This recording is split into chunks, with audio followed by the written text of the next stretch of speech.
Jenks, Gilliam, Kurtz, Marsh, Randolph, Shabazz, Tibbet, Council President Small. We have a quorum. Let us stand for the Pledge of Allegiance.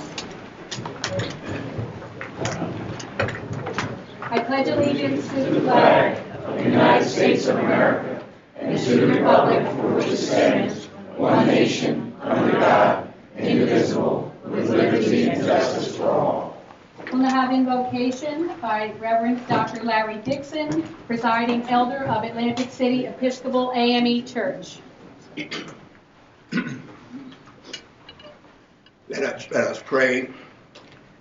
Almighty and eternal God, you who are the maker of all things, the judge of all humankind, the one in whom we live, move, and have our very being. We acknowledge that you are God, and beside you there is none other. We give you thanks for the day that you have given to us, a day we do rejoice and are glad in. We thank you for this mayor and these 9 city council persons who have been elected by their fellow citizens to represent their best interests here in these council chambers. We pray now, God, in the deliberations that you might grant them the wisdom of Solomon, that they might do which is best, our God, for the people of Atlantic City. We pray now, O God, that you may help us all to understand that we are indeed stronger together. For a house divided against itself will surely fall. Bless us now, our God, in this city by the sea. In Jesus' blessed name we do pray. Amen. Amen. Also, would everyone please remain standing? I would like to make a moment of silence for our past zoning board chairman, the late great Louis Chant Hall.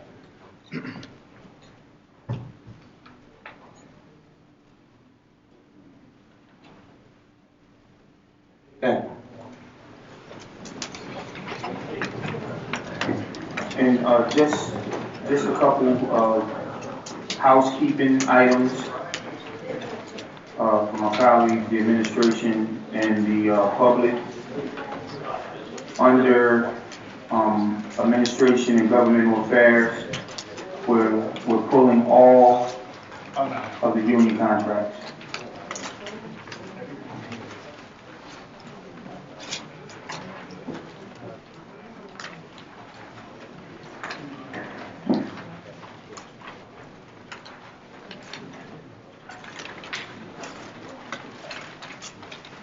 Adequate notice of this meeting has been provided as required by law by the city clerk sending to the press and to the Philadelphia Inquirer on January 4th, 2016, and published on January 10th, 2016. A list of the meetings for the Council of the City of Atlantic City, including notice of the meeting scheduled for October 19th, 2016 at 5 p.m. in the Hank Tyner Council Chambers, room 206, City Hall, 1301 Backrack Boulevard. And also a copy of said notice was posted by the city clerk on the bulletin board, main lobby, first floor on the same date. All of the aforesaid complies with NJSA 10:4-6 et sec, known as the Open Public Meetings Law, and NJSA 40:69A-179. This is a regular council meeting of the City Council of Atlantic City. Before we begin, please be aware of our rules in this chamber. All persons are to be seated unless all seats are filled, in which case you may stand against the wall in orderly fashion. We are asking that all gentlemen remove their hats. All persons are to remain quiet during these proceedings. This is so that everyone is able to hear what is going on. Please turn off all cell phones or set them to silent. No one shall speak unless they are invited to do so by the council president. Shouting, interrupting, speaking out of turn, or acting disorderly in any fashion will not be tolerated, and anyone doing so will be removed from the meeting. When and if you are invited to the microphone to speak, state your name and address. You will be allotted 3 minutes for comment. Please respect the time for other persons and end your speech within the 3 minutes allowed. If it is your intention to ask a question of council, you will be permitted to ask a maximum of 2 questions. Your questions are to be clearly stated, and after the questions are asked, you are to take your seat. The council president will determine if the question can be answered and by whom. Finally, please understand that there will be no personal attacks or name calling.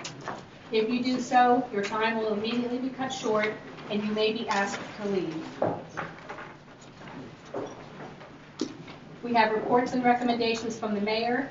Ordinance 39 of 2016 was signed by the mayor on October 6, 2016. Council President, have we any committee reports? And also, before we announce the various committee reports, I would like to alert the public that there will be a special meeting of City Council this Monday, 5 p.m., and we will roll out our 5-year recovery plan that was due to the state of New Jersey statutorily November 3rd, but we will have our plan ready to go on Monday to the public. So 5 o'clock.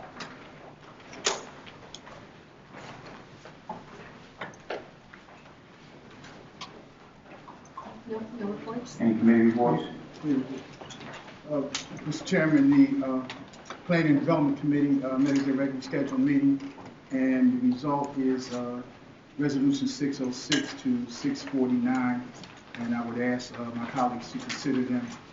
One of the things I'm happy to report, we are beginning to move ahead on Browns Park, and I want to thank all of the people in the community who signed the petition that we're going to give to the county exec to still ask for county open space funds that I feel that Atlantic City deserves, and I know my colleagues agree that we do deserve those funds.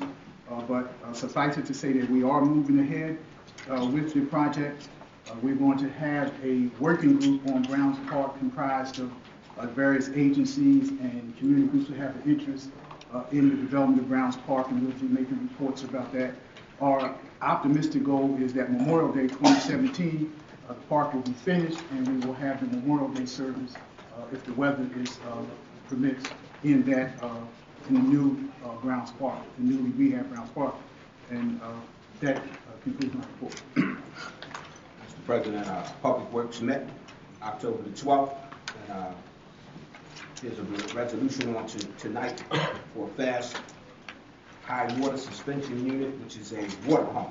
It will cost $18,661, but it will be no cost to the city because it will come out penalty account. So, urge everyone to take that into consideration when they vote. There will be no cost to the city. It's coming out of the penalty account.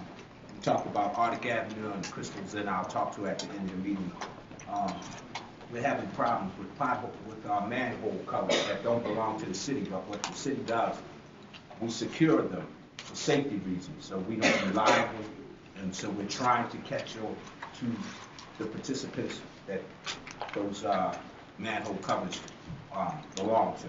So safety one on Arctic Avenue, and I'll talk to Crystal. I know she's trying to get in contact. We know who the participants are. We just have to get in contact with them so they can do their due diligence.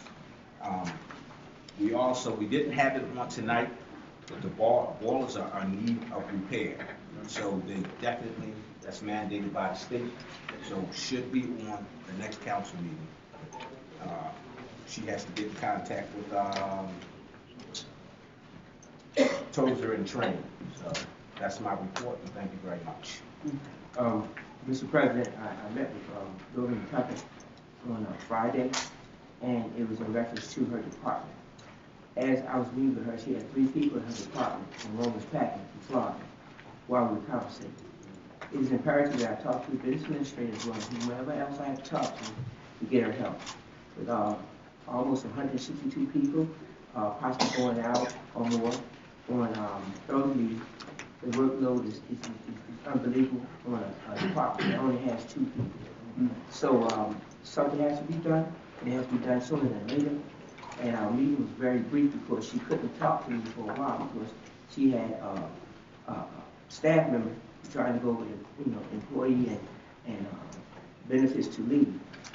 So I look forward to meeting with the mayor, the business administrator, and whoever else to give her some help and support. She only has 2 people. And as I said before, the 3rd person was packing to leave for Florida while I was standing. On Health and Human Services, licensing and inspections and technology. On the technology side, we're exploring some of the upcoming systems jobs that are being done and just figuring out how we might be able to use the resources that we have, possibly engage an internship program or something just to keep this list or queue of system implementation moving along with the limited staff that possibly might be reducing as well with the early retirement incentive. There's one item from the committee on the agenda. It's a resolution for property liens for properties in the state of disrepair.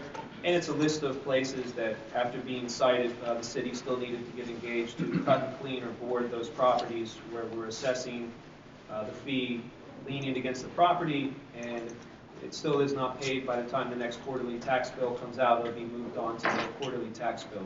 And that's my report. Revenue and Finance, there was a discussion about being awarded an agreement for Brown Park, which Councilman Shabazz alluded to earlier.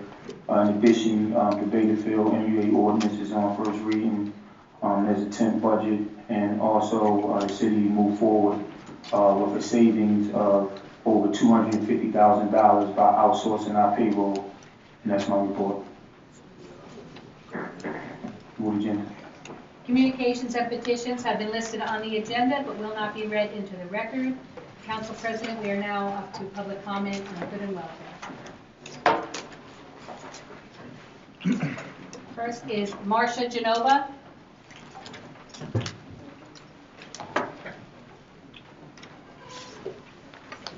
Marcia Genova, 1125 Atlantic Avenue. As most of you know, I am the president of the Atlantic City Education Association. As an NJEA member, I am extremely disappointed that Jesse Kurtz, my supposedly fellow union member, would propose and vote for a non-binding referendum that would permit the state to have increased authority over education in Atlantic City. Currently, there is no law governing vouchers in New Jersey, which is a good thing, because every place where the voucher scheme has been attempted, it has failed. The proposal supported by Mr. Kurtz demonstrates his lack of knowledge regarding Atlantic City public schools. His promised benefits and savings just don't add up. In a recent report by the Governing Accountability Office, officials found that taxpayer-funded voucher schools lack high educational standards for students and teachers, discriminate against certain students, and fail to demonstrate true academic achievement. The truth is that vouchers are not proposed because they are in the best interest of students. They are proposed in order to enrich private individuals and interests. Voucher proponents, regardless of the titles they hold, are motivated more by self-interest than the public interest. Finally, vouchers have been shown to further segregate students by race.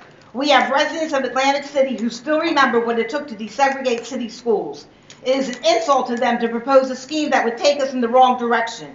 At a time when the city is struggling to maintain its tax base, why would the city council agree to a tax credit for people who homeschool their children? Is it because Jesse Kurtz homeschools his 6 children? Shame on you. I urge the community to vote no on these 2 referendum questions on November 8th. William Cheatham.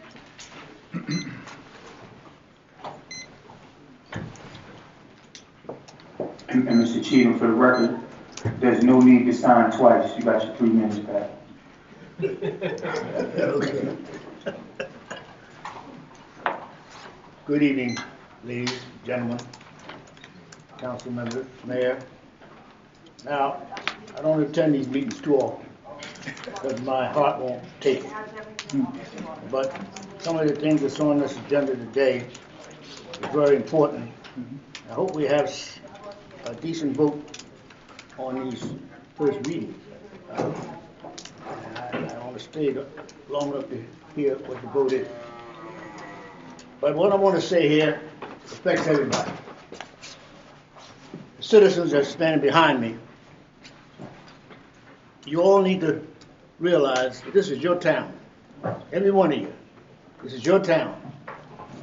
And everybody's got to pitch in to get this town back in shape. Everybody has to pitch in. Now, when the city fathers introduce new ordinances that might have to come out of your pocket, which they should, because everybody needs to pay something.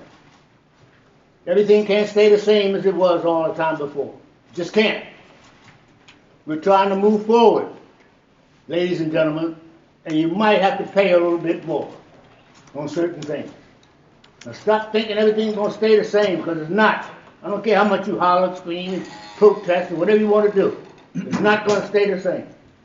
They need to let these gentlemen up here, that your council, that you elected, to give you some kind of instructions of where to go, where we want to go. Don't let the state have to do it, because you won't have nothing to say then, baby. Nothing whatsoever. Believe me. Because they don't care nothing about you. Believe me.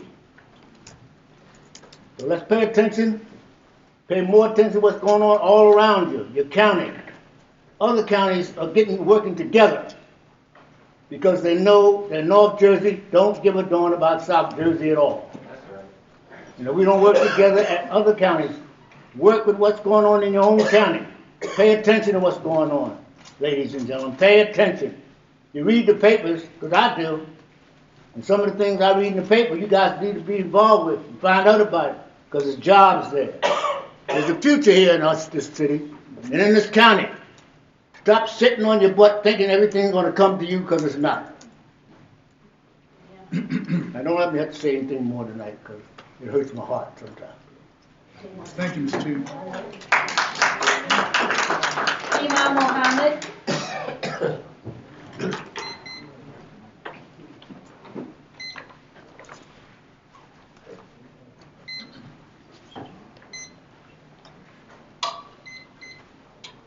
Good evening, council, mayor, members of the city government, and residents of Atlantic City.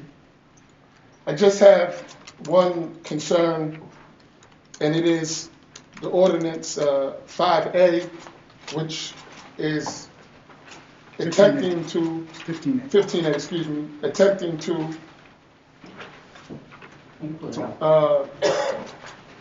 authorize the sale of Beta Field to the MUA. While it may seem as a great idea to some, and to others, another trick of the state to take our water and get Beta Field, would have to do it with one swipe instead of two. Though we are in a bad situation and a financial crisis in the city, I don't think our solution is panic. Too many people are uninformed about these matters, and we went through this already with the $73 million bridge loan, where residents didn't have an opportunity to even discuss it. It was private meetings, secret emergency meetings, and we're left holding the bag. So now, all of a sudden, a bright idea comes that at one point, if you remember, it was necessary to resolve the MUA. And we fought it. And I thank you, Mr. Kurtz, because you were the one who helped turn the tides and save us from that disaster, at least temporarily. However, you have the opportunity tonight to probably save us from a second disaster. The 100 million numbers sound nice, but the question is, where is it going? How are we going to spend it? What about that $73 million loan that we got that necessitates the dissolution of the MUA? We still have that issue. It didn't go nowhere. And who's behind all this?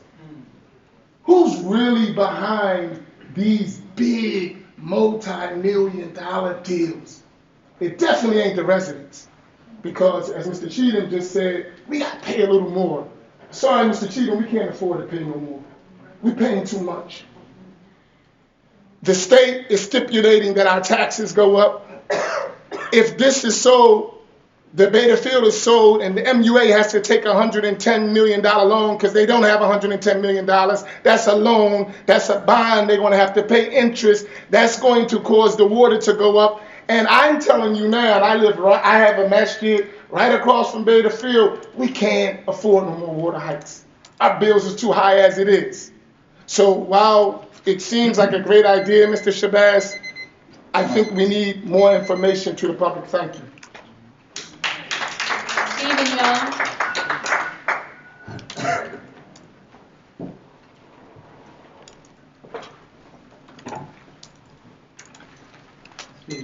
First, I want to say, let's keep our eyes on the prize about accountability with the state of New Jersey and Governor Chris Christie.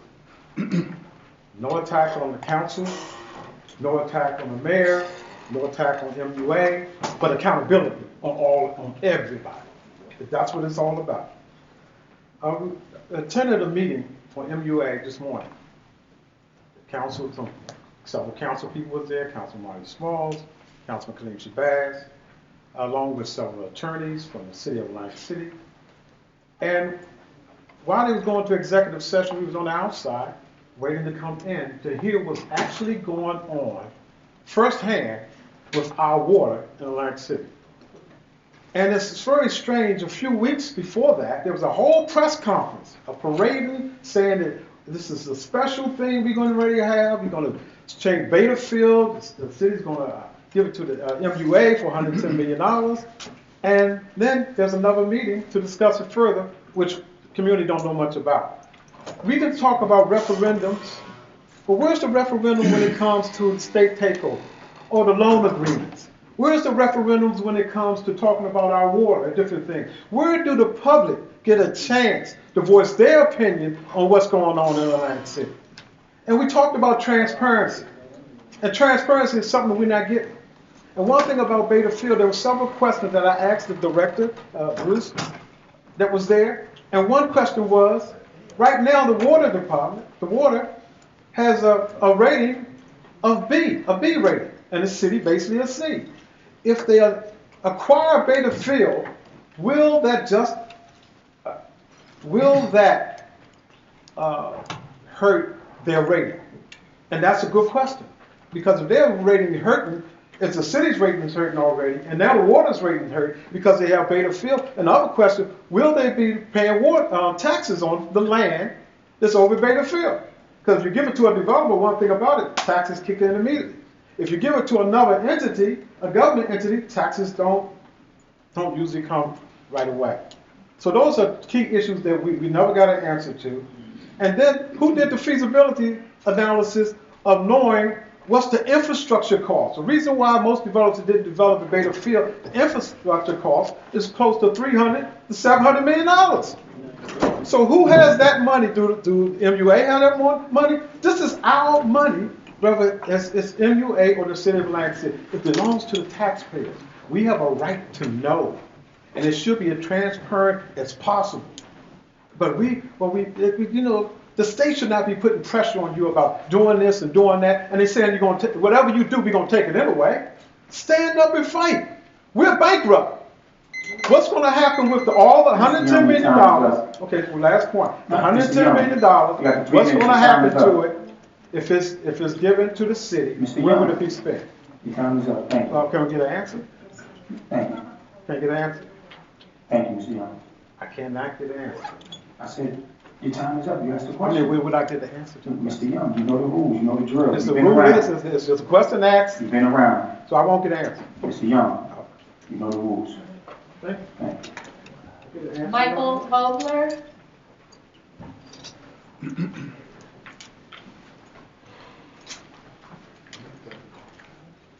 My name is Michael Hobler, 211 Seaside Avenue, and I'm here with good news for Atlantic City. I'm representing Atlantic City Ballet. And this season we are offering tickets to all the great residents of the city, $12 tickets.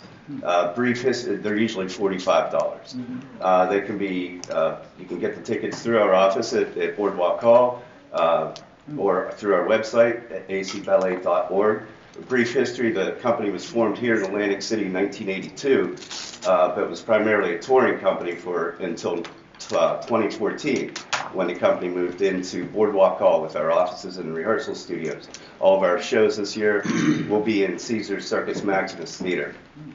So to try to give something back to this city, we're offering these $12 tickets. And if I could leave these with something. Oh, I'm sorry, we have Dracula coming up. Our next show is October 30th. And there's a costume contest. The grand prize is 2-night stay at Caesar's, a $100 food and beverage voucher, as well as some other great gifts too. What time's the show? Show's at 4 p.m. And we have shows all year long, 10 months a year. All of our AC shows will be at Caesar's. The company has 25 dancers from around the world. Most of them live right here in Atlantic City too, so they're also using businesses and everything else. Thank you. Thank you. Very much. May I leave these somewhere? Thank you. Joyce Molyneux.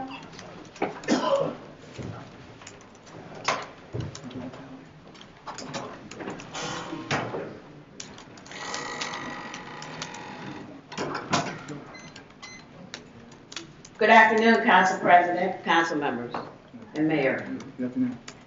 In regards to the referendum that was placed on the ballot concerning our children's education by Councilman Kurtz, public enemy number 1, and Councilman Kaleem Shabazz, public enemy number 2. I submit to this council the reason to inform your constituents not to vote no on that referendum, to vote no on that referendum. I attended an NAACP education work session at the NAACP State Convention this weekend. Was happy to see you there, and was informed by the NAACP National Office that our policy remains the same. We do not support vouchers. And public enemy number 2, Councilman Shabazz, you should have attended that session. You are an NAACP member, and you were there. You would have learned about our policy. Now, if you go against our public policy, there is a penalty from the NAACP. We have partnered with the NJEA, and I will be working with Ms. Genova, Teachers Union, to inform all residents to vote no on the referendum that's placed on that ballot. I'm submitting to you our reasons so that you will be informed on what is on that, why we should not vote yes on that ballot. We should be voting no. Thank you. Charles Goodman. Yes. Good evening, everyone. Since I was going to lay off Mr. Kurtz today, but no, I really thought he should have run for school board instead of city council. You know, since he's going over there telling them what to do, that would have been a little better thing. Then you might have tried to explain your. But I talked to the state NGA president in regards to the your bill, and one of the main things is, so you know, if you file, there's no way to, everybody in the city could file and get the 10 grand. But they have no follow-up to see who has kids, who doesn't. Are they doing it? Are they doing teaching the kids? So this is really a bogus situation that's all about him and that benefits him totally. But that's not why I came today. I came today for the, and Mr. Gillen, as a matter of fact, I consider everybody here friends of mine. I came today, I was a little surprised with the vote for to dismantle or lessen the amount of ward candidates, amount of wards, and make it 1 through 4. Just a quick history lesson. Every one of you up there, except for Mr. Kurtz, Mr. Chang, Mr. Tibbetts, no offense to, but it was a time when it was only one of us up there. It was a time that we couldn't even get in the door. The purpose that all of you up there came with a strong effort to change the government, from commissioner to council. Representation. And I'm surprised at anybody here that would take representation. You know what? I wish as a democracy we could have one person for every 100 people. Obviously that's not the case. But the more representation we have, the more personal it we get. Because no offense, I don't want Mr. Marsh in the 4th ward, in the 4th ward, and I live in the 1st ward, knowing what is happening. He doesn't have that feel. But I know I can come to Mr. Randolph, and he knows because that's his area. That's what representation is not about. So we should not water our representation down. If anything, we should increase it. So this is a total failure and a total slap in the hand on what democracy is all about. Representation of the people. Not for your sake, but for our sake. And I would hope that it gets voted down, voted out, or whatever. Trash. because it's wrong. Thank you. That concludes our list. We now have resolutions of recognition. We have two resolutions. Resolution 650 is a resolution of condolence to the family of Louis Champ Hoffman. Is the second family? Don't see Anyone here from the Roberts family? Well, Group together. Councilman Randolph, something. It's only two, can you just please read both of them into the record? And resolution 651 is a resolution of condolence to the family of Frank Pinnell Roberts Jr. Motion? May I have a motion? Moved it. Second. Moved by Randolph, second by Shabazz. Chang? Yes. Delgado? Yes. Gilliam? Yes. Kurtz? Yes. March? Randolph? Yes. Shabazz? Yes. Tibbet? Yes. And Small. Yes. That's 8 in the affirmative. We now have our ordinance on second and final reading.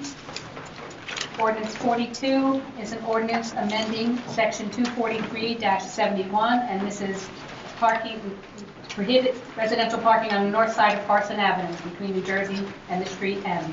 May I have a motion? Move it. Moved by Randolph. Second. Second by Shabazz. Any questions from the public? Seeing none, public portion closed. Discussions, questions? Seeing none, call the vote. Chang? Yes. Delgado? Yes. Gilliam? Yes. Kurtz? Yes. Randolph? Yes. Shabazz? Yes. Tibbet? Yes. And Small. That's Yes. it. Yes. Marsh? Yes. That makes 9 in the affirmative. May I have a motion to group ordinances on first reading and regular resolutions? Move it. Second. Moved by Marsh, second by Shabazz. Starting with Delgado. Come back to me, please. Okay. Shabazz. I'm okay. Randolph. Good. Marsh. And Paul, you did take the contracts off, right? Yes. Okay. Kurtz. I just want to clarify, is that pulling 608 through 640? Yes, it'd be entertaining.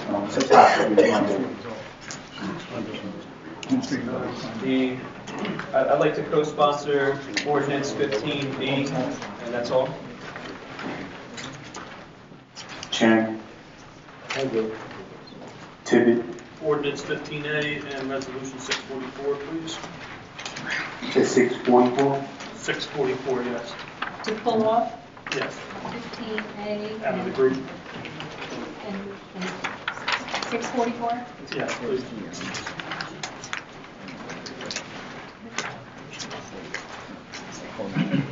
Gilliam. 626. 649 is on the P and D. 631 under revenue and finance. 632. And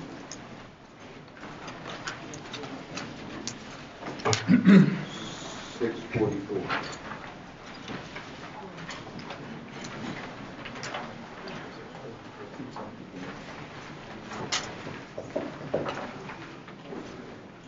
All right, call it. Mr. President, I have one more. Madam Clerk, on 629 in planning and development, I need to abstain. I voted to give the gift, so I'm not permitted to vote to receive that gift. The gift that keeps on giving. Thank you for the gift, Councilman. My pleasure. 620 and 629 for discussion. 607 is a no. 627. 607. Oh, 607. All right, call Okay. Finish? Yes. Council President, Good, Councilman? it. Council President, are we to give our no votes now, or we go to the drill? Well, you can put your no votes, abstentions, or anything you want to pull off on the record Nine.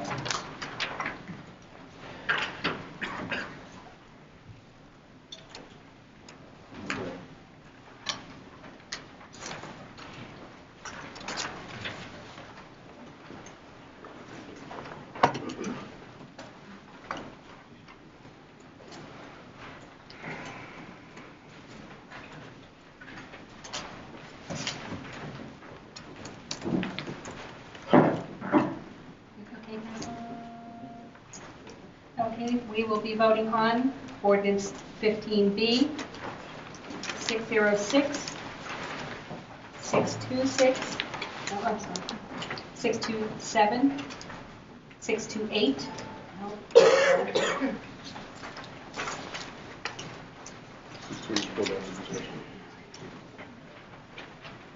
607, 631,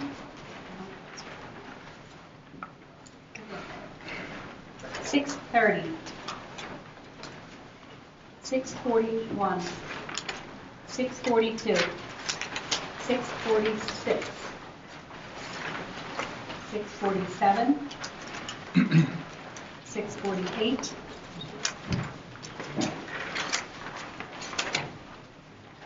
633, 645,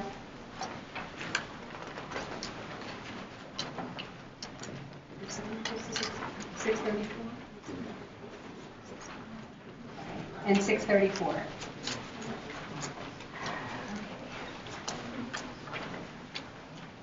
Chang? Yes. Delgado? Yes. Gilliam? Yes. Kurtz? Yes. Marsh? Yes. Randolph? Yes. Shabazz? Yes. Tibbet? Yes. And Small? Yes. That's 9 in the affirmative with these notes. A no vote for Councilman Delgado on 607. Co-sponsor, ordinance 15B, Councilman Kurtz. Abstained, resolution 629.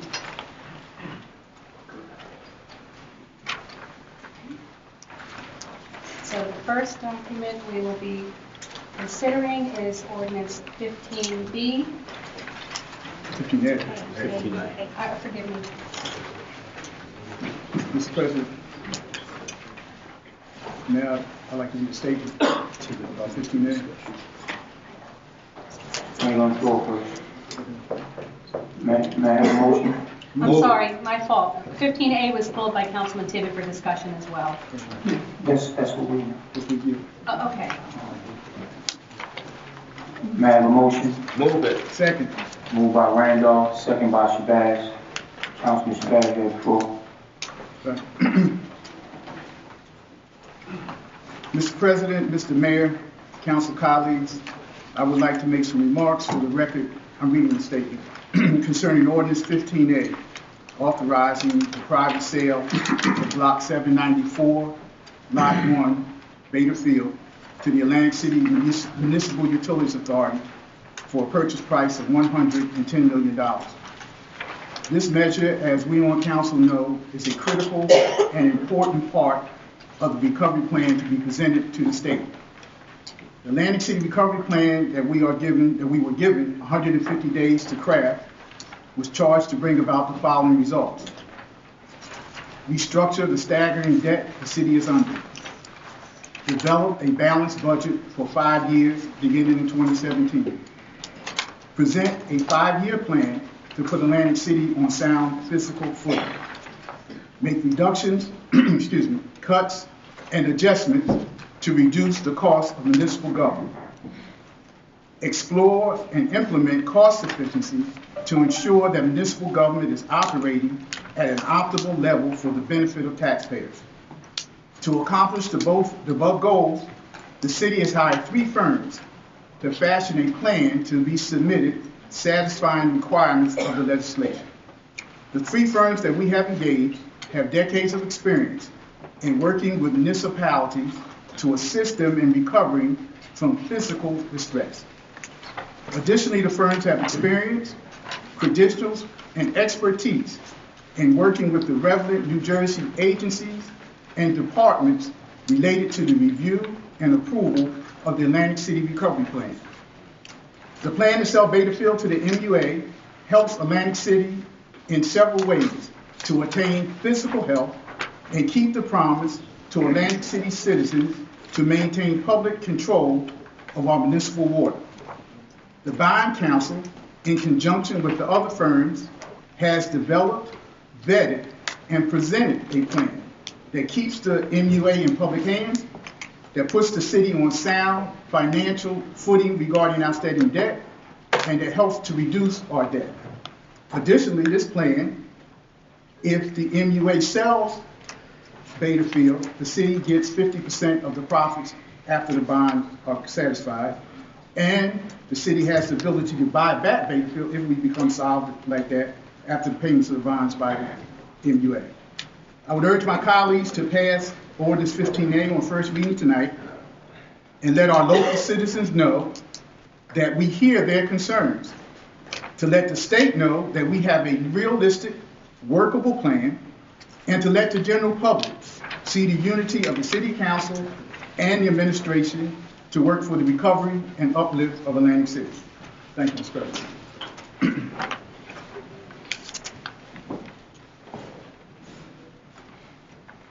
Discussion? Yes.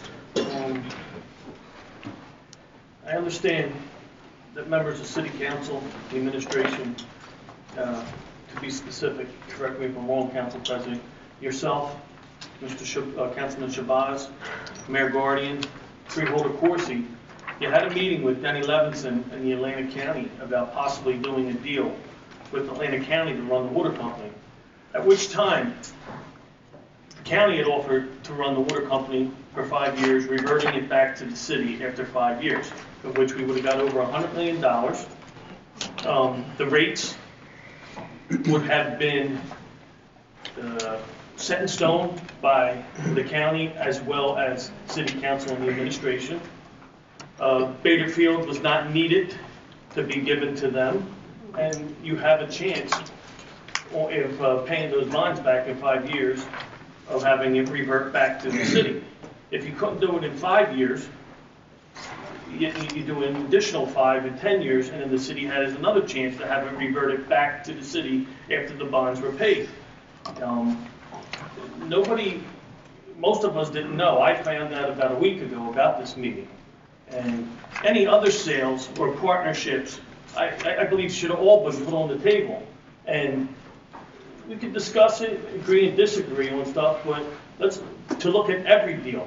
Right now, we don't know that this is in fact a legal deal. The BPU does not allow currently publicly owned municipal authorities to be land speculators, meaning that the water company would, there's no agreement that they could own the water and be land speculators just yet. Secondly, that's a loan that we own the water company, all of us, citizens, all of us, we own the water company.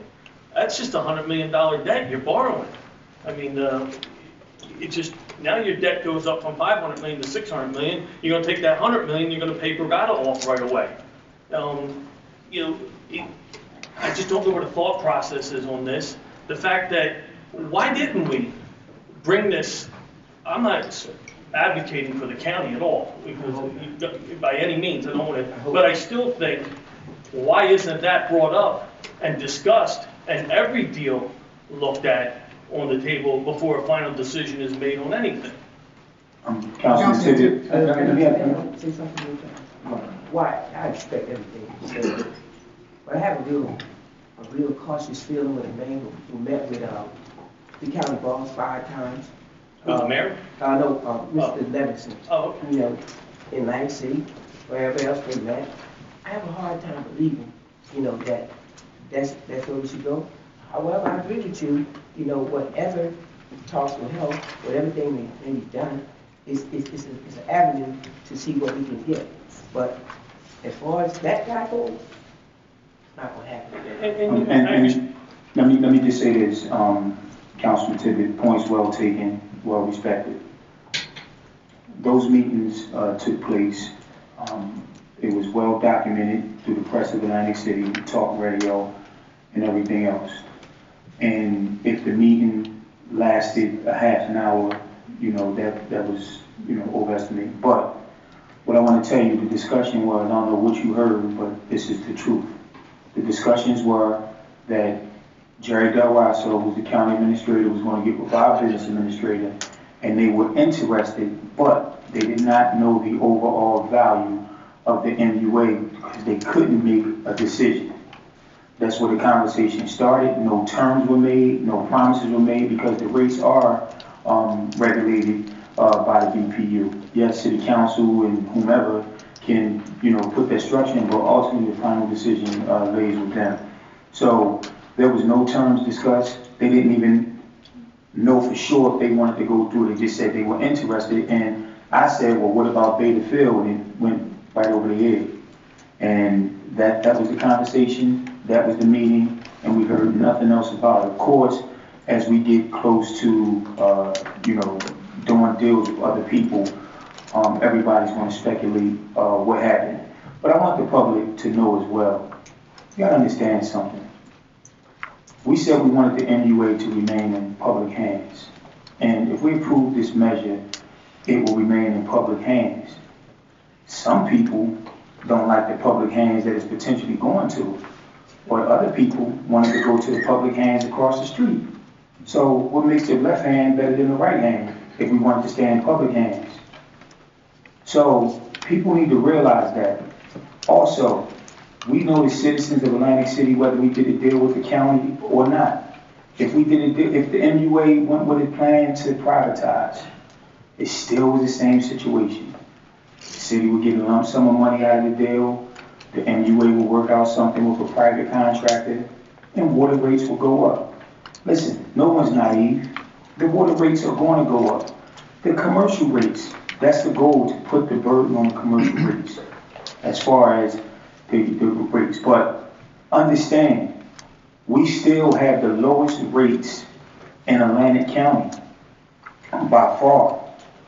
And what we're trying to do at this critical juncture in the history of Atlantic City, this is a part of our fiscal recovery. Mm-hmm. Everyone said, do something with Beta Field, do something with the MUA, and we're doing something with both. And I understand, with all due respect, the feasibility studies of the improvements on Beta Field, or studies, about how long it would take to get Beta Field and how much money. I mean, we get that. There was no feasibility studies done on selling the MUA to American Water, United Water, or Aqua Water, or you name whatever private company that's been lurking around here. Listen, as I stated through this whole process, now we coming to an end. The decisions that were made for us is with the best interest of the city of Atlantic City. Because trust me, some of the decisions that we had to make wouldn't have been in the best interest of Marty Small, the councilman. But looking at it, giving ourselves a fighting chance, coming through with a comprehensive plan that is fair, that is equitable, that will get us out of this rut. And listen, people may be upset now, and I get that. Some people may feel that, oh, things aren't transparent. But I'm going to just say this about transparency. We have committee meetings, there's reports, they're public. We meet twice a week, sometimes twice a month. We have special meetings. The people that want to know what's going on, show up to the meetings. And don't come in the fourth quarter carrying a flag like someone is not being transparent with the residents of Atlantic City, being obstructionist. That's disingenuous, that's not fair, and at the end of the day, whether you like the decision that we make or not, you elected us to make a decision. That's why we're in office. To make a decision that what we think is the best, for the city. Like I said, these options aren't popular at times, but it's the right thing and it's the necessary thing to do. May not be the politically most best thing to do at times, but it's the right thing to do for the residents of Atlantic City. So I just want everybody to keep that in mind. Mr. President, if I could, Mr. Tibbetts, you bring us some good points, but let me just say, as I said in my statement, three things. The meeting that you referenced was reported in the press, was reported in the radio, and that was something that we gave to the team of people that we have covering the plan. And they came up with the idea, and I think it makes sense, because they are people who have done this before. We haven't done this before, none of us up here have worked with a distressed city to do, as Councilman Gilliam had talked about, restructuring the debt. None of us have done that. These gentlemen and the firms and ladies that we have contracted with have done this before. They've done this in other cities. They work with the Department of Community Affairs. They work with the local finance board. They have a history of putting together workable plans. So it's not like we went out and got Manny, Mo, and Jack and put them in the mayor's conference room and gave them some pads and pencils and said, come up with something. We have firms that have decades of experience in putting plans together for cities. They've never done Atlantic City before, but they have been here, they worked, and they came up with this plan. They vetted it. They have a bond counsel who has done the same kind of things before. So we're not reinventing the wheel. We're not doing something that hasn't been done before. We're doing something that fits our situation, and I would suggest respectfully to my colleagues that this is something that is going to help us move forward. This is the best thing to do. In an optimal position, we wouldn't be $500 million in debt. We wouldn't have to restructure debt. We wouldn't have to consolidate and go out for privatization and to look at that. But we're not in an optimal position. We're in a real position. We have serious problems, and we have to come up with a plan that makes sense. And it's good to be against something, but you have to be for something. Or if you are against something, you have to come up with something equally as good or better. And I would suggest that this plan now is the best that we have at this time to move forward. It just put on the record to finish, it just went out to public auction. Public auction basically tells you what someone's willing to pay for it. And I believe the number was what, 55 million? Yes. I mean, and now, especially with bond counsel, and I did speak to bond people as well. And now you're going to increase it. The market calls for 55 million, the very last auction results. Now you're going to attempt to go out and bond something that's worth 55 million on the open market for $60 million more than what it's worth. But the interest rates are going to be on that are going to be extremely high. And if our whole plan is based upon 100 million loan, basically we're taking a loan against our water company. We own the water company. The BPU doesn't allow, if the BPU doesn't allow it, which I don't think they will, and then the state doesn't approve it, where are we at then? I mean, we're in disaster mode after that. And, I hope I hope we still at least speak to bankruptcy attorneys. I mean, Harris went bankrupt, came out of it a very strong company. Tropicana went through bankruptcy, came out of it very strong, and that would be the best relief for the property owners of Atlantic City, because all of us in here today and everywhere else that are watching this, we're all struggling. Us, the residents, our voters, the taxes, we're at the point right now, I don't know how some people can afford their homes anymore. I know I'm stretched almost as far as I can possibly go. I can't afford to have my water bill double at this point on top of taxes and every other fee that's out there. And, we're in some dangerous times right now, and I just want to put that on the record. And Councilman, to your point about the water bills, do understand that those very decisions will be made by this body. Like it's not, if everything goes through, it's over, end of the day.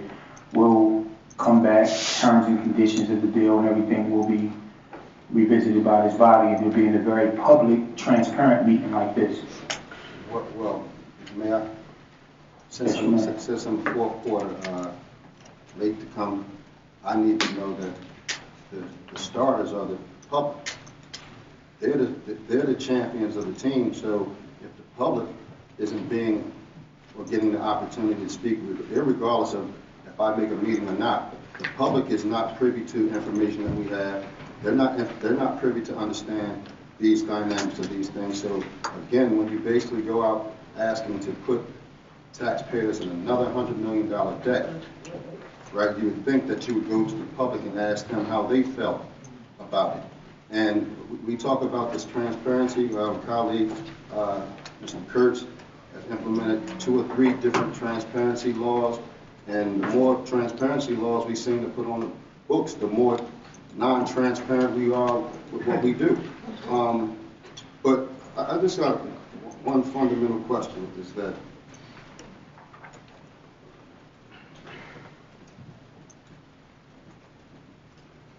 what happens if the MUA can't make the bond payment?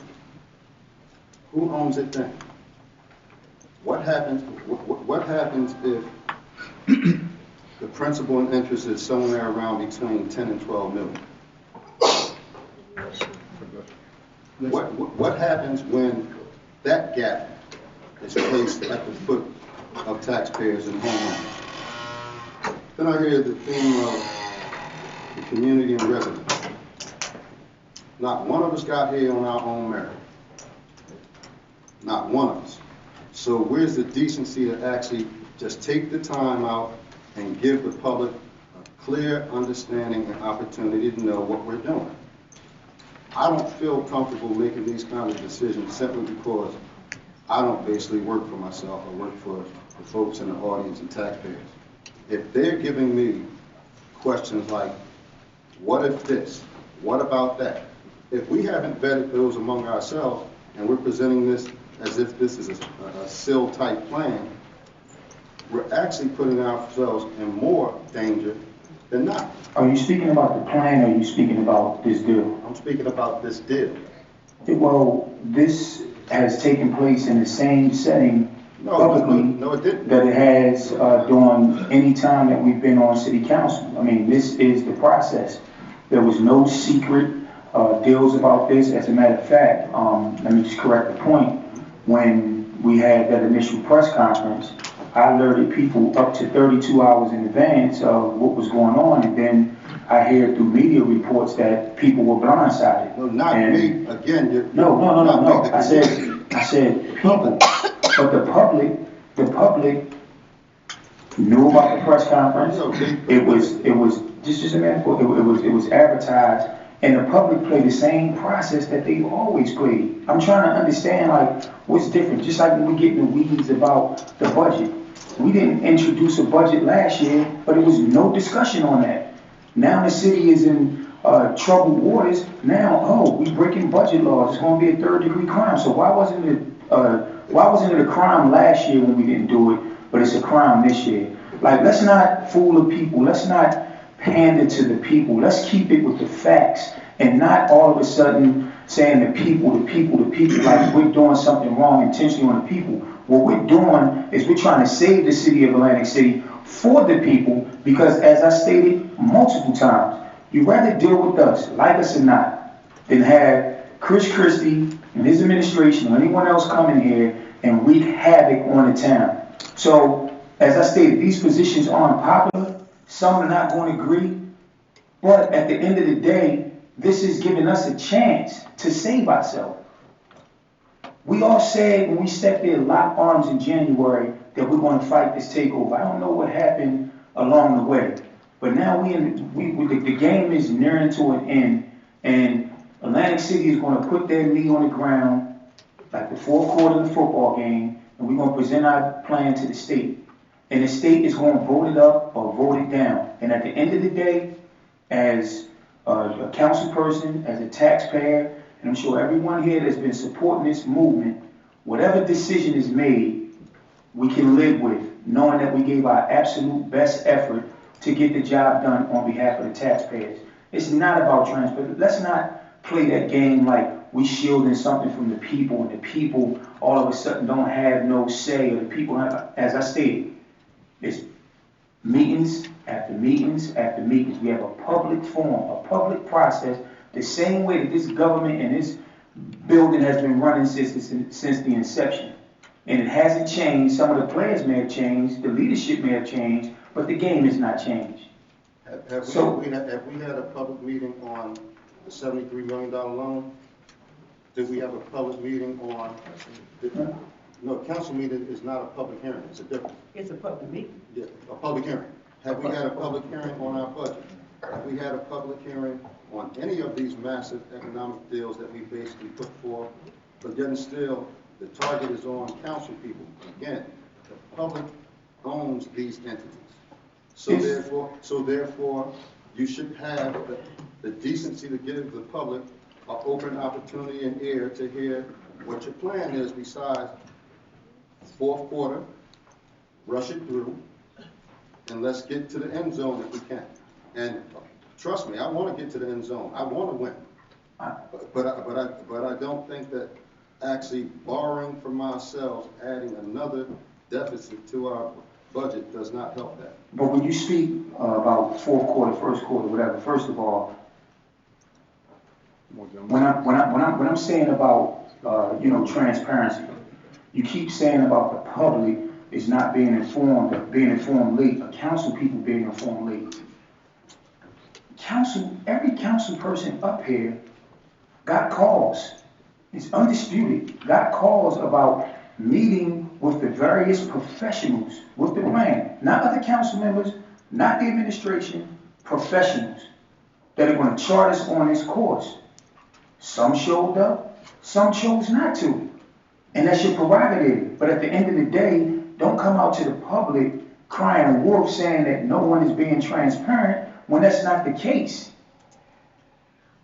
Yeah, the case is if a gentleman tells me that I want to ask you what your plan is, and he's hired as a professional to tell me what the plan should be, then that tells me he don't have a plan. That's just like we said at the table when you weren't there in your defense against the state of New Jersey, last point, the state of New Jersey. In that first meeting, we looked across the table at them and they said to us, we said to them strategically, what's your plan? They said, no, we came to hear yours. It's all in negotiations 101. These things take place. Let's not act like it doesn't. All right, call the vote. Chang?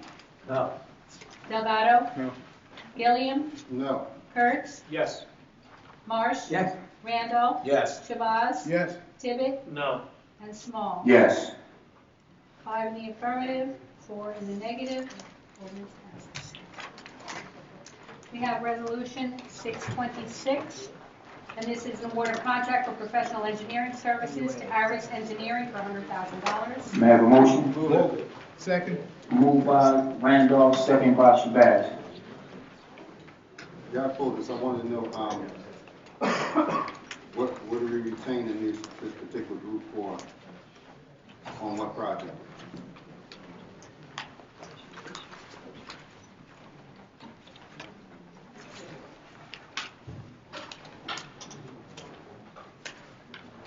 Councilman Shabazz, Will you would speak you to like me? to ask Ms. Aaron to come up? Yeah, let's just be.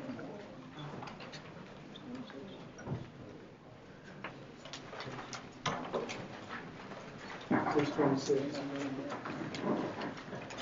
What's the question? Which project is it? It's the grant that we received from the BPU, $2 million for LED street lighting. This is the study to determine what type of lighting is needed. Specifically, it will document the existing conditions through on-site inspections, document existing illumination levels, review and compare possible energy options, verify existing light levels, evaluate existing lamp sources, and provide LED alternatives to achieve the city's goal of uniform lighting throughout the city for safety and uniformity. We had talked about this too, Councilman Gilliam, at the last meeting. This is a result of the $2 million grant that we got from the BPU to help us with the lights. I'm cool with it. I was just asking.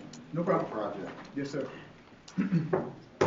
Okay, so I just need some clarity. So this is a $2 million grant that we got to send out for survey. No. We got a $2 million grant from the BPU. But this $100,000 contract is to go out and survey and see exactly where we need to put the lights. But the BPU is going to pay for it. We're not paying. I understand that. Right. What's the grant for? What did you write out the grant for? The grant is to say where the lighting's going to be and what the lighting is going to, specifications of the lights.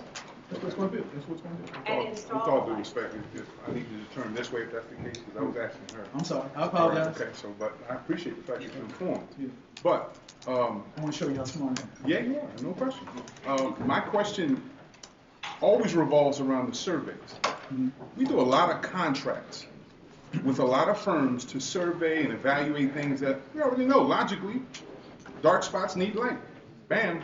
No survey needed for that. Our lighting system is old. Bam. We need to update LEDs. Efficient, cost efficient. We know all that. Why are we rewriting checks for individuals? Although it's a grant, because too often we're not fiscally responsible with the grant money that we receive because we assume because it's grant money that we have some room to move and make decisions. But ultimately, that grant money came from U.S. citizens. And we have to be equally responsible with how it's spent.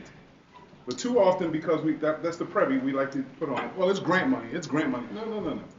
We can't be frivolous.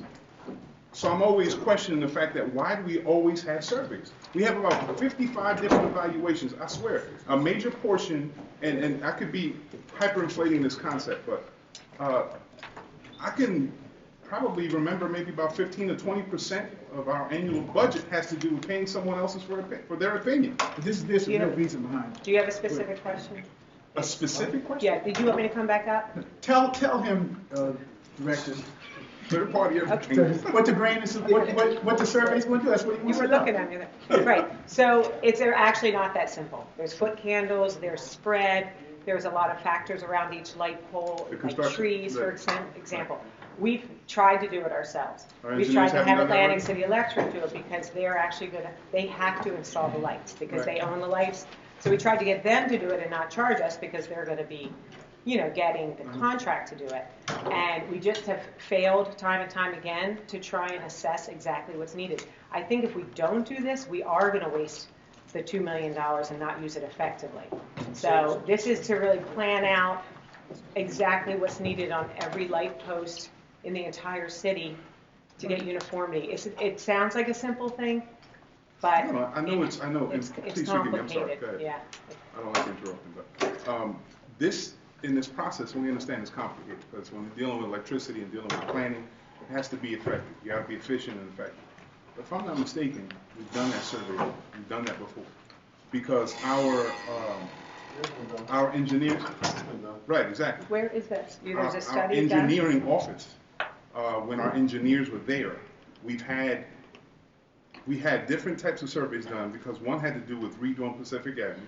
Another one had to do with illuminating Atlantic Avenue and how it trickles over into the community. Another one had to do with our fiber optics and how they're all connected and possibly putting cameras involved, which we had to identify our light poles from there. So it has me to say that we're reinventing the wheel. We're doing this over and over again because it doesn't meet someone's specific need and it will require some additional recovery or work to find this information and to really look through it to put down exactly what we're paying someone else to do now that we've already done. I haven't seen those studies. I know there's been specific projects like the lighting that was installed on Pacific Avenue that the CRDA Who did that? Who did it? I believe it was just taking the existing bulbs and turning. Who did it? Atlantic City Electric just changed the bulbs Right, out. so therefore, that wasn't something that the city did that meant that we were insufficient, that we couldn't do that ourselves, because again, I think that our electric department does a great job, and I think they do have the ability to go out and measure foot candles and things of that nature, as if though they don't do that as is. But again, we find that, okay, we have money, let's spend it, it don't cost us anything, but we're trying to get to have things actually done. This $2 million, we don't want to sit on it. We want to basically have folks enjoying bright lights in neighborhoods and communities that basically live there. And if it's for the entire city, we already know that all the lights in the entire city is going to have to get retrofitted. Mm-hmm. So it's just not for a portion of the city, so we understood. So if it's for the entirety, what we need a report to say, oh wow, the entire city needs lights. We understand that money's earmarked for all the lights, so therefore it should be simple. Councilman, you came back to the same argument. You said, why do we need to have a study to show that we need light? And your statement brought us right back to why we need to have a study. Please help me understand what you're about to I'm trying to, because, yeah. Your point is, I think, we don't need to have a study. Is that your point? Basically? I think I'm saying that. Okay. I think I got you. If your point is we don't need to have the study, then the point of the study is to inform us what we don't know. Obviously, we know we need lights. I mean, anybody can, Ray Charles could almost see that. The grant is for the whole city. I don't understand how you get how you divide to your. No, the grant is for the whole city for lights. This grant here is All right, to tell us excuse where me, the lights should go excuse me, and how they should be developed. Excuse me, Mr. President. No, it's not yours. Too much talking going on in public. So The study is to determine, like we have three different kind of lights. We have public lights, we have private lights, and we have lights that businesses own. Right. So we are trying to find out, this study, and the only reason I know because I said it on the meeting, this study will determine the amount of wattage that we need, the type of lights that we need, and we didn't have that information. As Ms. Turner, she knows, right? Right. Atlantic Electric told us what we needed in terms of the foot candles, in terms of, but again. Well, Councilman, Atlantic Electric agrees with this too, just so you know. Listen. Of course, they're gonna make some money. They So they don't make money off not, this. they will not study the issue and provide a No, we're not recommendation. talking about a study. We know what lights belong to who. But we didn't do a study. We're talking about, just asking you a question. Do we know what lights belong to who in the city of Atlantic City? Yes. Okay, and if the lights are for the entirety of the city, right? So you don't need to have a study to figure out where to put them, because all the lights that we have are to be retrofitted. There's nothing we would want more than to use this money for the implementation.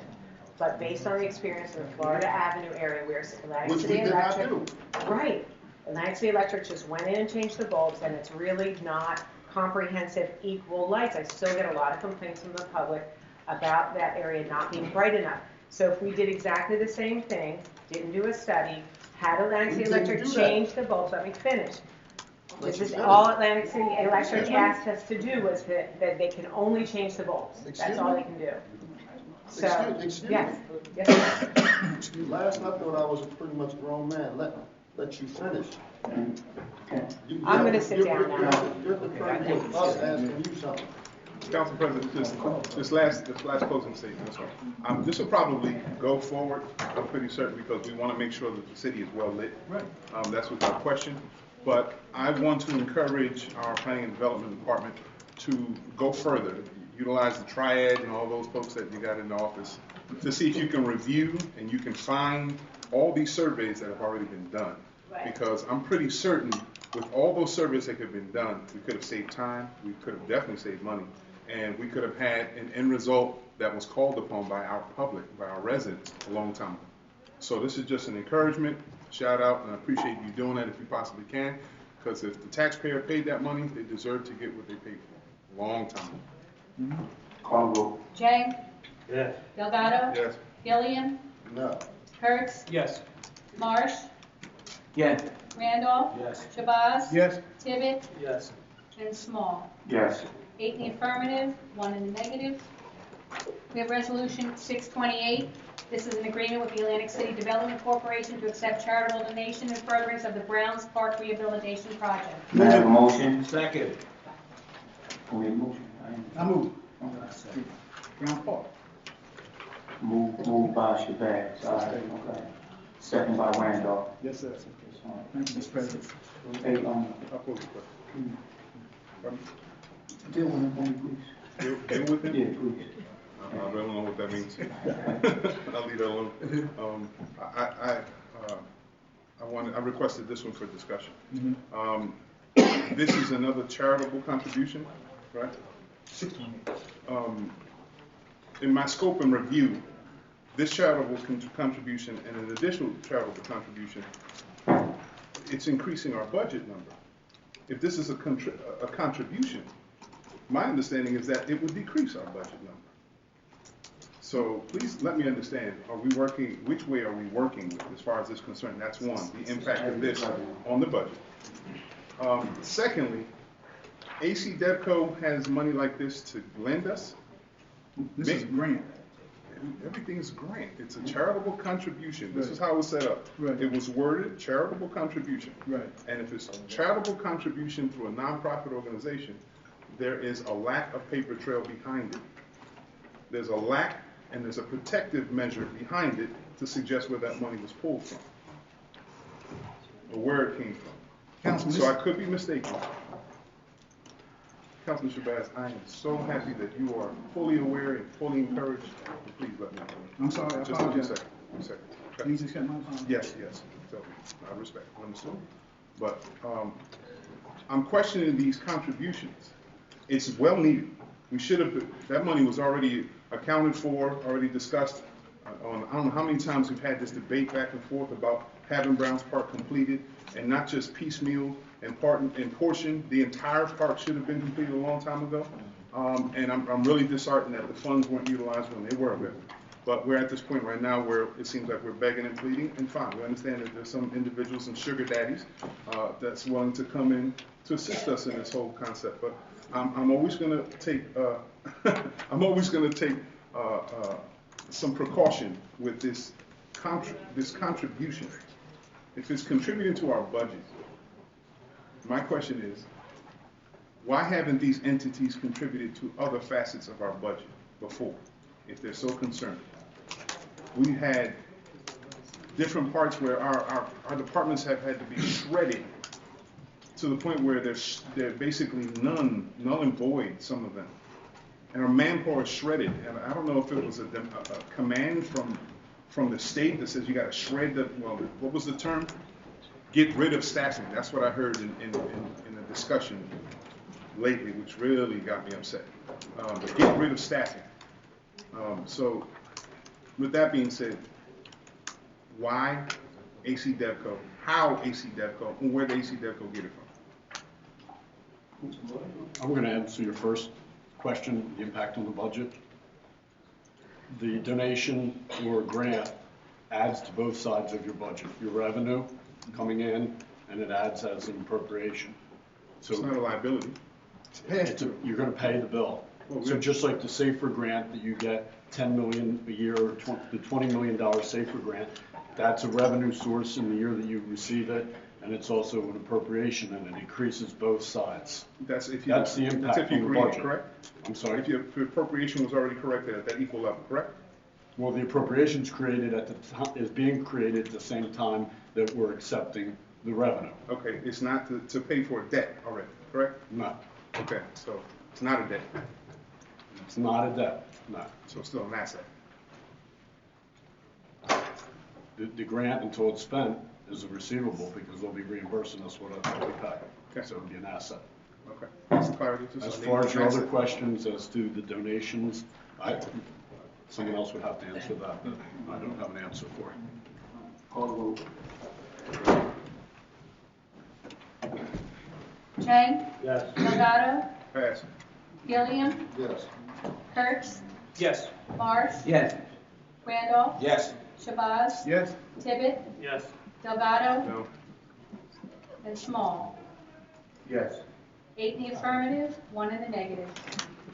We have Resolution 629, and this is authorizing an agreement with the Atlantic City Housing Authority to accept funds for Browns Park rehabilitation. Move it. May I have a motion? Move it. Second. Moved by Randolph, second by Shabazz. Was it the same question, Council? Similar. Housing authorities seem to have gone through some financial fiscal issues, if I'm not mistaken, Commissioner, recently. We have a commissioner here, don't we? Is that your question? Yes, sir. Okay. There are some significant financial challenges on the horizon in like the next 2 years. Next 2 to 3 years, our outlook is similar to the city, struggling with some similar issues on a different scale. I know that the sentiment of the board over the Housing Authority was how important this project was to Stanley Homes Village and the neighborhood, and that's why we were able to identify these funds and thought it was very appropriate as a community partner to add some funding to try to get this project seen through. Okay. And for clarity's sake, the funding for this project will do exactly what on that park? The Browns Park? Can someone, Ms. Tarrant, do you have, can you please say that one more time, please? I want to be certain because I understand and I appreciate you looking out for our folks at Stanley Homes Village. But I want to be certain that this money is going to benefit them and not like a parking lot or some fancy lights on the thoroughfare at the, you know, the tourism district as it comes by, so people can avoid seeing some folks in there.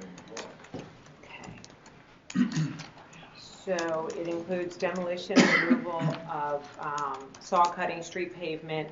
The street is vacated there, Backrack Boulevard. Right. So removal of that, excavation, backfill, earthwork, site grading, remove curb, tree removal, some tree removal, not all. Soil erosion control, utilities, drain inlets, drain piping, electrical conduit, light fixtures, electrical outlets, water supply. Then there's playground equipment that's universal, so it's for all ages and abilities. There's an amphitheater. There's a walkway through the park that's in the style of a keyboard to commemorate Kentucky Avenue. There's a water fountain. There's benches. There's areas for people to like play games with a table and chairs, chess games and stuff. There's a redo of the Technical Sergeant Brown area. Right. The pavers and the landscaping around there. Okay. Fencing around the entire site with gates, lighting. That's going to be solar and wind powered. So please forgive me. I'm appreciative of the information you gave me so far. So is this going to basically be? It's going to focus on the triangle portion. It's And not the going to go street. and be closer to where schoolhouse apartments would be. Correct. Okay, thank you. Triangle on the street. Thank you very much. Call the vote. Chang, Yes. Delgado, Yes. Gilliam, Yes. Kurt, we have an abstention. Thank you. Marsh, Yes. Randolph, Yes. Shabazz, Yes. Tibbet, Yes. and Small. Yes. Thank you, Councilman. 8 in the Thank you, Colin. affirmative, 1 abstention. Resolution 649 is authorizing a revocable license agreement with PK Media LLC. May I have a motion? Move it. Second. Moved by Randolph, second by Shabazz. Mr. Chairman, if I can, just for my, in case colleagues have any questions, this gentleman, he had to leave. His fiance is, he's on something with his fiance, but anyway, he does media signs, directional signs. It was at my committee and the committee I chaired, and the committee that Councilman Randolph chaired, he was on it also. What this agreement means is that there will be directional signs for local businesses so that tourists and local people can find, well, tourists for local people, we know where the businesses are, where visitors can find local businesses. And he has agreed to make a payment for this contract, and he's going to work that out. He's paying us to get the contract? Not paying us to get the contract. He does the same thing with the South Jersey Transportation Authority. He goes out and solicits businesses, he puts the signs up, and then they get a percentage. They, meaning South Jersey Transportation, gets a percentage of what he receives. He's going to do the same thing with us. He brings in the business, he does the solicitation. I set in with it. If you ride down Expressway, and you see the trucks, he does that side, it's very nice, and he does the solicitation. He brings in the money, we get a portion of it.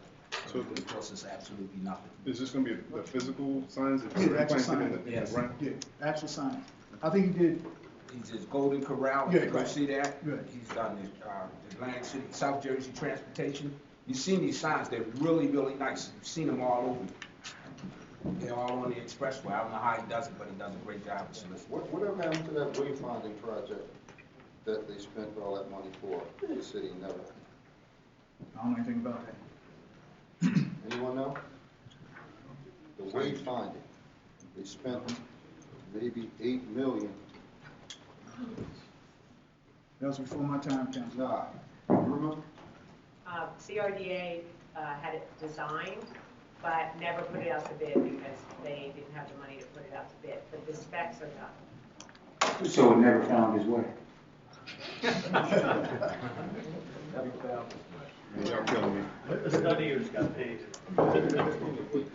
Give them the studying business. So this is a revenue sharing project? I wouldn't describe it as revenue sharing, but there will be revenue derived. It's not gonna be boatloads of money, but it will be some revenue derived. Stints, is enough to balance the budget with? Yeah? Can I ask you a question? Is there any, in the midst of the discussion, will we have some abilities to monitor what goes on those signs and not?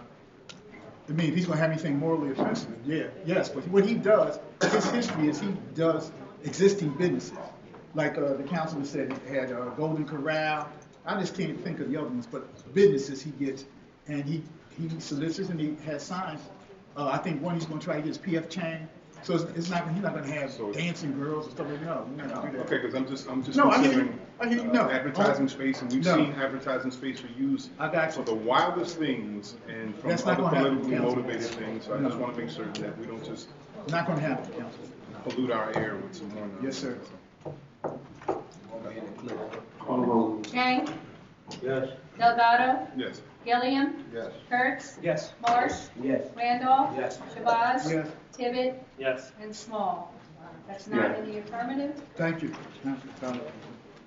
We have Resolution 631. This is the temporary budget. May I have a motion? Second. Moved by, who moved it? Shabazz. Second, Marsh. Marsh. Discussion? Yes. Mr. Stents, if I'm not mistaken, I need to clarify something. Last council meeting, Mr. Chang asked you how much liquor we had in the bank, and your response was 20, correct? 20 million, right? It's approximately $20 million. Approximately 20, right? So we then asked the question, how much of that 20 million could cover payments for health and salaries? And it was somewhere around 11.5 or 11 something of that nature, right? Just testing my memory. Okay, well, I came prepared tonight that. No, I'm just asking you some questions, and trust me. So I have better numbers tonight? Trust me, man. All due respect, I know you're in one of the toughest positions in the world right now. I would want to be you. Thank you. To save my life. So this is not a dig or any way disrespecting you, right? So it was also stated at that meeting that we were going to be getting additional funds in to cover for some things. But for the life of me, what I don't understand is how someone from legal said that this money has to be, we have to vote on this budget this 10th because we don't have it. Well, there's two different things in that. One is your cash. That's what we asked. Okay, but when you're voting on a budget, you're voting on an appropriation to spend, not necessarily pay the bill at that point in time. I understand that. So what we were talking about at the last meeting was we had employees working, but the appropriation wasn't there. So that leads me to my next point. How many temp budgets are we going to actually ask to be voted on until we get a real budget? We're the only town in America that's working on no tax rate. And we're the only town in America that took and misinterpreted what the state said from the Stabilization Act, that we don't have to abide by local finance rules, because that's what we were told. But then when we found out that we had to still work under the ramifications of the local finance board regulations, we found ourselves asking for a temporary budget appropriation for the last almost 4 meetings. yes. Well, to answer, the one question is, we're under the impression at this point in time, because it's their meeting, that at the November 9th, Wednesday, November 9th, local finance board, the state intends to present to that board for adoption the 2016 budget for Atlantic City. Okay, so when can I see that?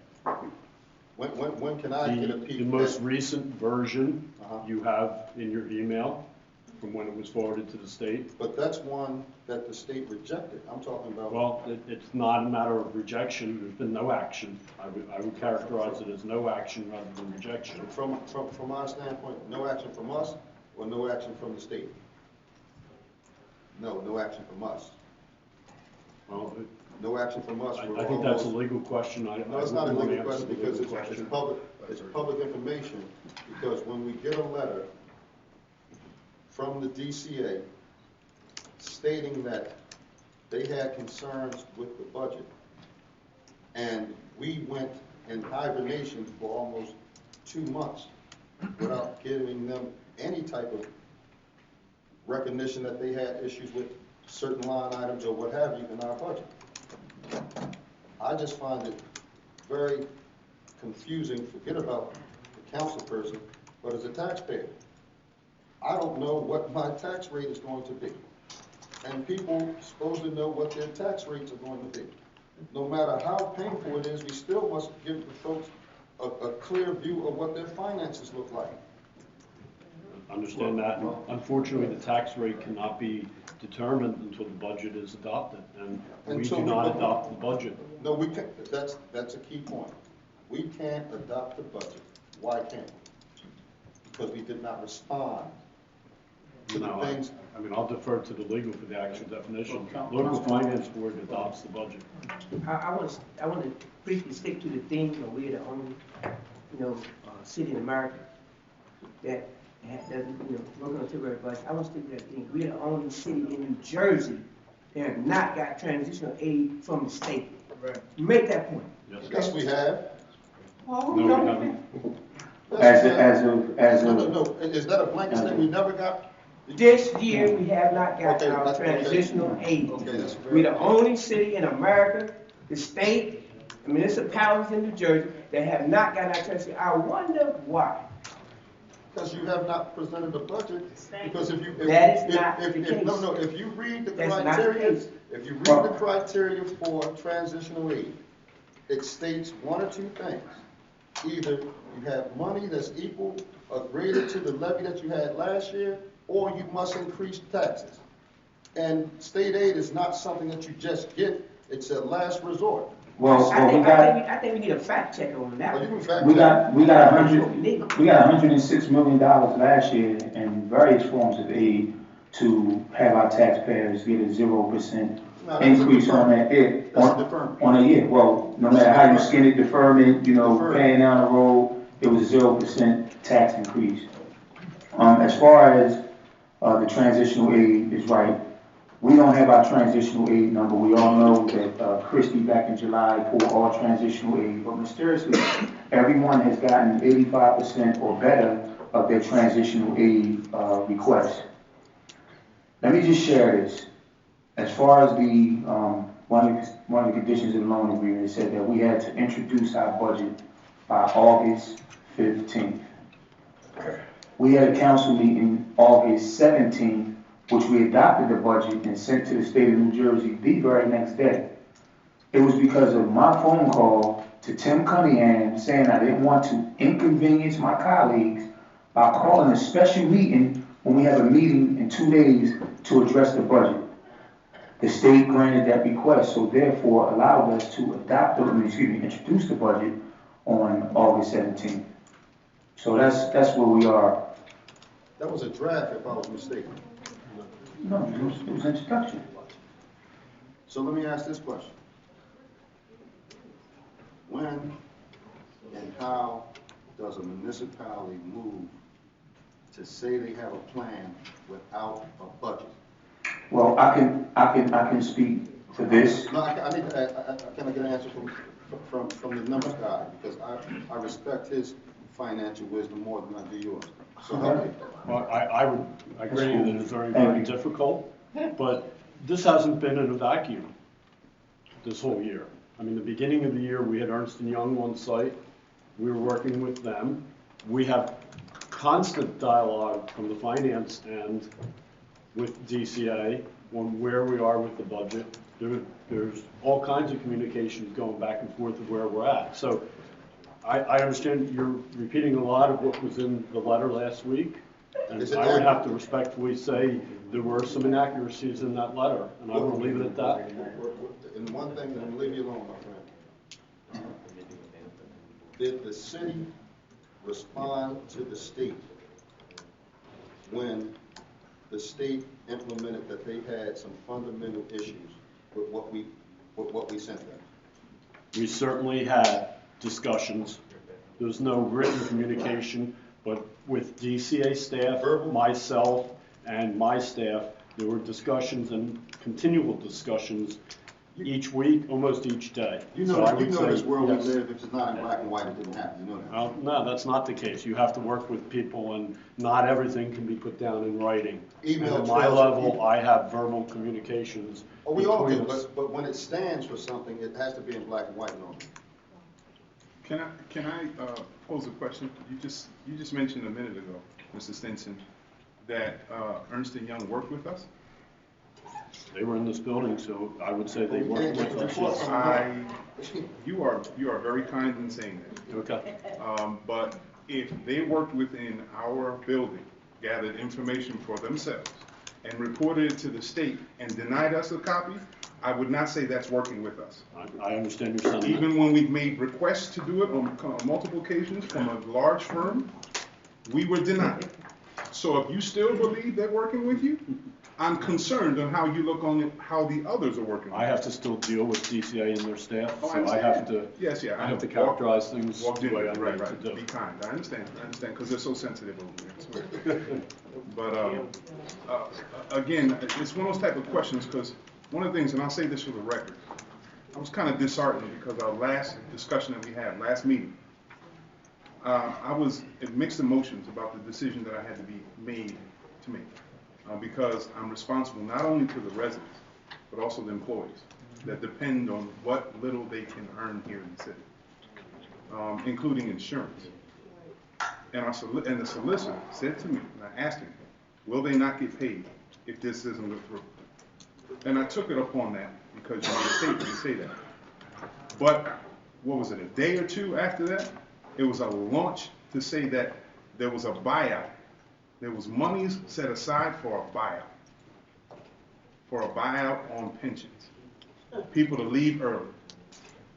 That's not going to happen this year. So again, it's timing, it's an appropriation, and it's cash. They're all three different things when you're talking finances. Three different things. Timing. Okay, so the now buyout, you're talking about the strategy? Well, the buyout, nobody's going to, the ones that have said they're going to select the ERI and you have approvals, none of that's going to happen in the year 2016. Okay. Go back to the payment to employees. There's a cash item. You have cash in the bank, one thing.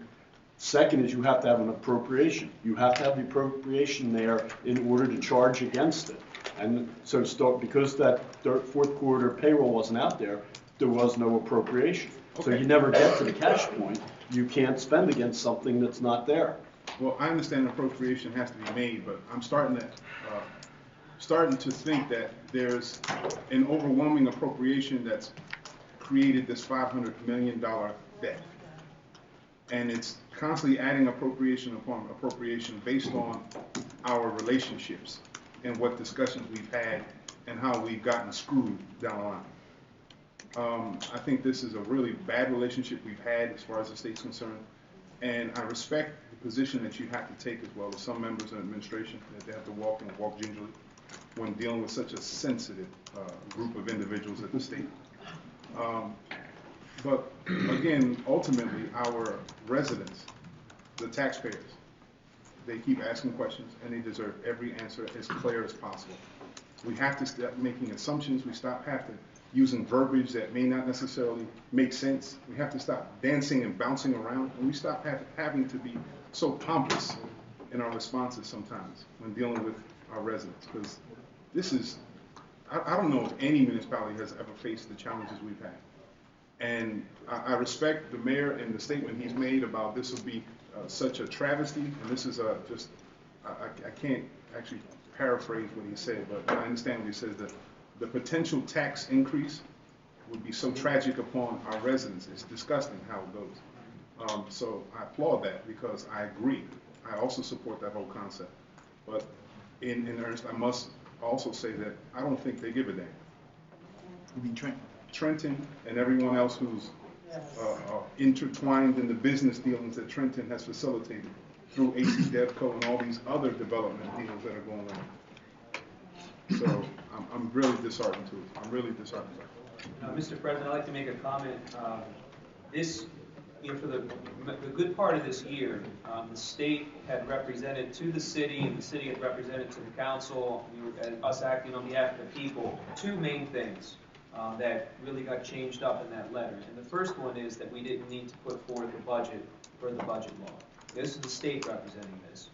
And the second, that assuming that we were going to show good faith with reducing our expenses and work in conjunction with them, that they would patch the deficit so that way there would be no tax increase this year. Because to echo your comment, we cannot endure any type of tax increase this year. You've got flood insurance going through the roof. It's never talked about. You got people getting clobbered in this city with that. You've got the gas tax going up. It's not even into the politics of it, but just the bottom line of what our working families have to pay for in the city. And for somebody or division or multiple people at the state to make those representations to us once, twice, 6 times, that's borderline criminal.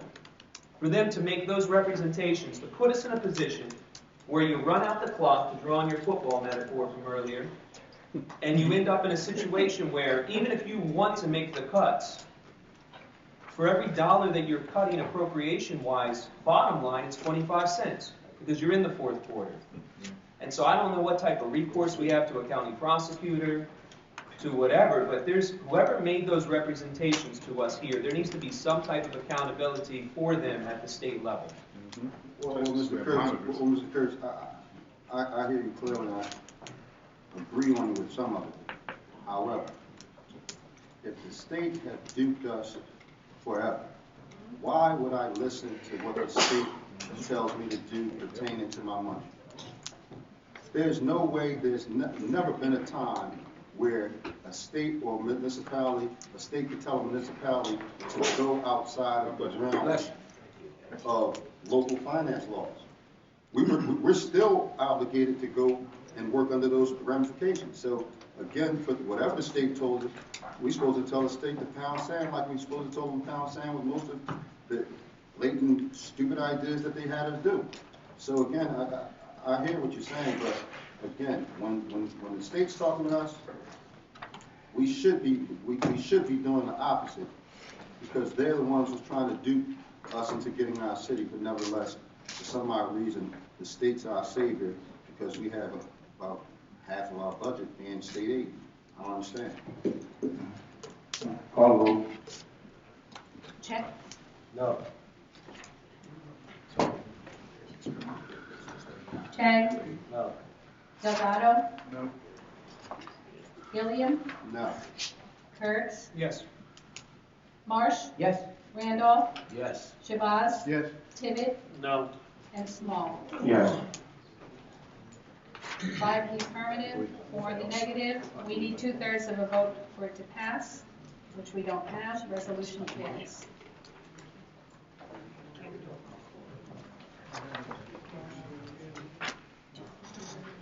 Okay, we have resolution 632. This is a resolution to award a contract to the command company in the amount of $1,294,000. May I have a motion? Make the motion. Moved by Marsh, second by Shabazz. I'd just like to dependent upon the result of. Well, listen, everybody knows the drill on a temporary budget. Some people choose to be obstructionists and not do the right thing because of the condition of the city, and that'll be for them to live with. There's no need to discuss it.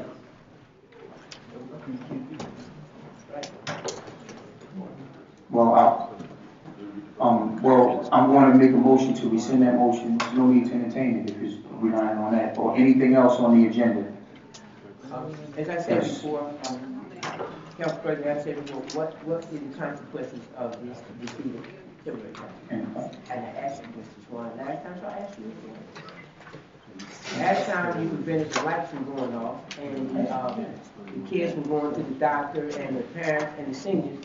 So what is the consequences today of this ill-fated vote not to extend the February budget? I'm listening.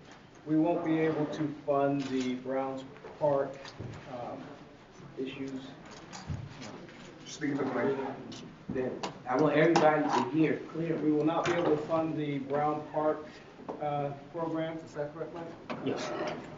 And the state, New Jersey State Body Armor. Mike, y'all got to talk to everybody. You like to say. And one at a time, please. This is more of a finance question, so. So this temporary budget had 3 items on it, all grants. One is the New Jersey State Body Armor Fund, which council approved receiving the grant at the last meeting. Putting it in the budget allows the police department to spend the funds, so they will not be able to do that. And the 2 donations have now been approved by previous resolution, but by not putting them in the temporary budget, we can't, there's no reason to act on resolution 632 to award a contract because we can't award it in that amount. It would have to be $200,000 less, and so that's not what was bid on. So that resolution will not be acted upon. So you postpone it to another meeting. I mean, we'll bring it back to another meeting and see if council. But neither of those move forward. Listen, it's no need. We ran this playbook last week, and people know the responsibility. And I can't see how people can make speeches about doing something with the state and not trusting the state, and we self-inflicting wounds here in the city of Atlantic City. So I question that as well. I think it's extraordinary, and I think what we can do and what I've done, as I talked to employees, I told them 31st, your lights was out, go back home, your family can't go to the doctor. That was one vote from that happening. So every employee I see, I want them to watch this, and I want them to know that we were one vote from people not even taking their kids to the doctor. So therefore, we need to get the word out there again. It's no, we can't do anything with Browns Park, everybody knows. We can't do, what was the first thing that you said? The body armor grant. So Chief White, we can't help you, man. It's more important to give me a balanced budget. Chief White, we can't help you. It's more important to give the public a budget. Chief White, we can't help you. Can't pay your rent. Listen. Let me say something. Listen, excuse me, everybody. Listen. You can't pay your rent. Listen, everybody see what's going on. It's clear as day. Words say how terrible the states are, but your actions and your vote show that you're voting with the state. So Mr. PBA President, you understand what happened tonight, right? You understand? Clearly, do you understand? You don't want Oh, let's move the agenda. Okay, so for clarity then, since resolution 630 also depends on the result of the temporary budget, and that was part of the grouping and it passed. Let anything that has to do with the temporary budget, just let it go. That was accepted the grant. There's nothing on the budget at this point in time. So we have to change that one. Okay, so 630 is good as it stands. Resolution 632, we've rescinded the motion to act on this, and what will the outcome be? Are we going to pull it for a future meeting? Yes. So that means none of the Browns Park. None of that will happen. 632 is the resolution where This is the contractor for Browns Park. award to Manco. No. We're postponing it? No, we're gonna vote on it. Okay. Chang? We're voting on 632. That's the agreement for the contractor for the improvements to Browns Park. Council President. Wait, excuse me. Moved by Marsh, second by Randolph. Call the vote. Chang? Should we do in the record the notice? She did. What are we, excuse me, what are we voting on? Voting on 632. Resolution 632. 632, and that's the contract for Browns Park. Yes. Right? And if the contract for Browns Park is a part of the budget, right? And that isn't passing. Where's the money coming from? It doesn't matter, place your vote on the record. Call a vote. Chang? Wait, Council President, in placing this vote, if The it vote- fails, Council President, The vote, excuse me, Councilman out of Delgado. parliamentary procedure, please. No, I'm saying, it's not about parliamentary procedure, we're in the middle of a vote, call a vote. So I didn't get a chance to speak on it. Well, I said questions, nobody said anything, I was speaking, call a sir. vote. Chang? With all due respect, Council President, Call- I did that. I'm calling a vote. We explained what it was, call a vote. Chang? Can't call a vote. There you go, breaking us out of it. Delgado? Pass. Gilliam? No. Kurtz? Yes. Marsh? Yes? Randolph? Yes. Shabazz? Yes? Tibbet? Abstain. Chang? I'll abstain too. Delgado? Present. Oh, my goodness. Small? Yes. Remind you. We have 5 in the affirmative, 1 present, and 2 abstentions. And 1 no. Okay, so the resolution passes.